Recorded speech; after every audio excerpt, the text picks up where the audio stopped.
যশোরের নওয়াপাড়া গ্রুপের সুফলা ভবনে বোমা হামলাকারীদের গ্রেপ্তারের দাবিতে ফুঁসে উঠেছে নওয়াপাড়ার নৌবন্দরের ব্যবসায়ী শ্রমিক সহ সর্বস্তরের মানুষ।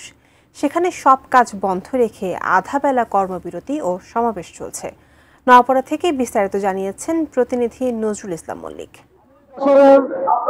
নৌবন্দর নওয়াপাড়ায় আছি। এখানে সকাল থেকে ব্যবসায়ীরা, নৌবন্দরের শ্রমিকরা এবং সর্বস্তরের মানুষ সকাল থেকে কর্মবিরতি পালন করছে।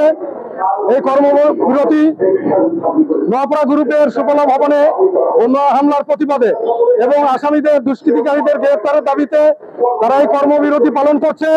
কর্মবিরতির সাথে সাথে 11টা থেকে এখানে সমাবেশ অনুষ্ঠিত হচ্ছে। এই সমাবেশে সার ব্যবসায়ী নেতৃবৃন্দ সহ রাজনৈতিক নেতৃবৃন্দ, শ্রমিক নেতৃবৃন্দ এবং সর্বস্তরের মানুষ এখানে অংশগ্রহণ করেছে। হাজার হাজার মানুষ আসছে মিছিল নিয়ে বিভিন্ন এলাকা থেকে।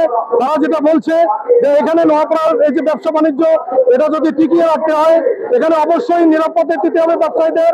যেরকম ভাবে সুফলা ভবনে নওয়াপাড়া গ্রুপের বোমা হামলা হয়েছে, 9 দিন অতিবাহিত হয়েছে, এখনো পর্যন্ত প্রশাসন কাউকে গ্রেপ্তার করতে পারেনি। তারা এই সমাবেশ থেকে ক্ষোভ প্রকাশ করেছে। দেশের যে সারের চাহিদা, এই এখন সারের মৌসুম চলছে, চাষাবাদের মৌসুম।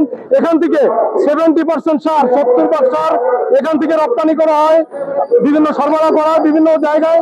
বিশেষ করে যে নওয়াপাড়া গ্রুপ সুনামধন্য একটি প্রতিষ্ঠান, সরকারের সহযোগিতা করে আসছে এই সার আমদানি করে কৃষকদের মাঝে সুষ্ঠুভাবে বন্টন করা এবং সরবরাহ করে আসছে।